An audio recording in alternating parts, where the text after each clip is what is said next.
ফের মজুর বোমা বিস্ফোরণ, পড়ে গেল মাটির দেওয়াল। বীরভূমের সাঁইথিয়ায় আকুটিহি গ্রামের ঘটনা। জানা গিয়েছে ওই গ্রামের তৃণমূল কর্মী লালবাবুর বাড়িতে মজুদ বোমা থেকেই বিস্ফোরণ। ঘটনায় মাটির দেওয়াল পায়ে পড়ে আহত ওই বাড়ির এক মহিলা। ঘটনাস্থলে সাঁইথিয়া থানার পুলিশ। উল্লেখ্য, গত পরশু সাঁইথিয়া থানা এলাকায় দক্ষিণ শ্রীজা গ্রামেও একই রকম বিস্ফোরণের ঘটনা ঘটেছিল।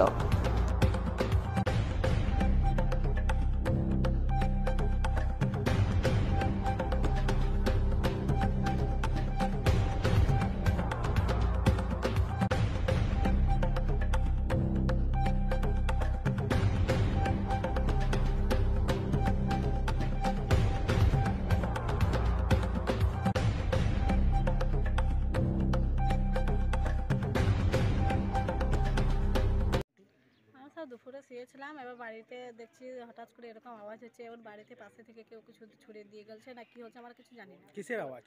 হ্যাঁ, কিসের আওয়াজ? বোমের আওয়াজ। কটা নাগাদ ঘটে ঘটনাটি? 4টে। আপনারা কে কে ঘুমাচ্ছিলেন? আমি একালাই বাড়িতে ছিলাম।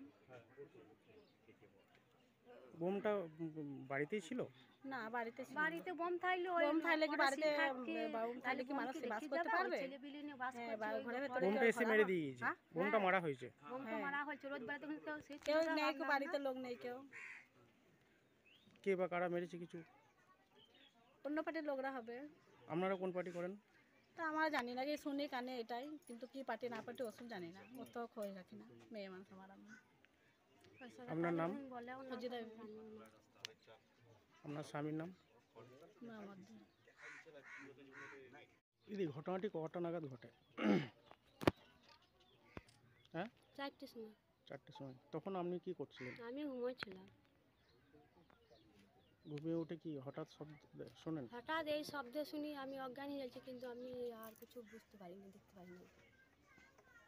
কেনই ঘটলো ঘটনাটি?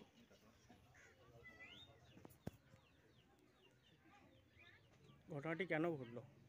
কি করে জানবো ঘটনাটা কিভাবে ঘটলো? কার কেউ ছুটে দিয়ে জ্বলছে, নাইলে এইভাবে হবে কি করে? শুকনোতে এমনি কি মাটি ছেড়ে পড়বে ঘরেই? দুশ্মন আছে, ছেড়ে সেমনি হয়। কে বা কারা ছুড়েছে কি মনে হচ্ছে?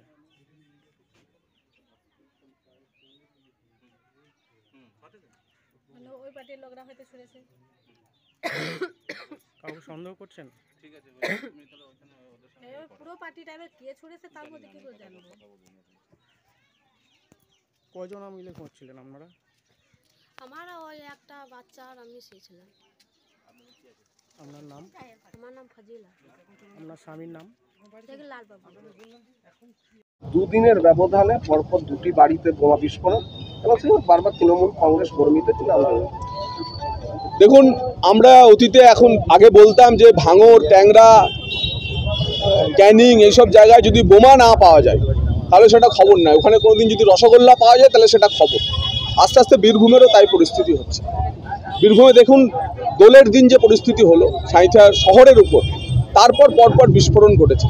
এবং যেভাবে জিলেটিন স্টিক এখানে বীরভূমে উদ্ধার হয়েছে, যেখানে সেখানে দুটি এনআইএর মামলা চলছে, আমরা এই ঘটনাটি নিয়ে এখানে যা বিস্ফোরণ হয়েছে পুলিশি তদন্ত আমরা দেখছি। প্রয়োজনে আমরা এনআইএ তদন্তের জন্য আদালতে যাওয়ার কথাও ভাববো।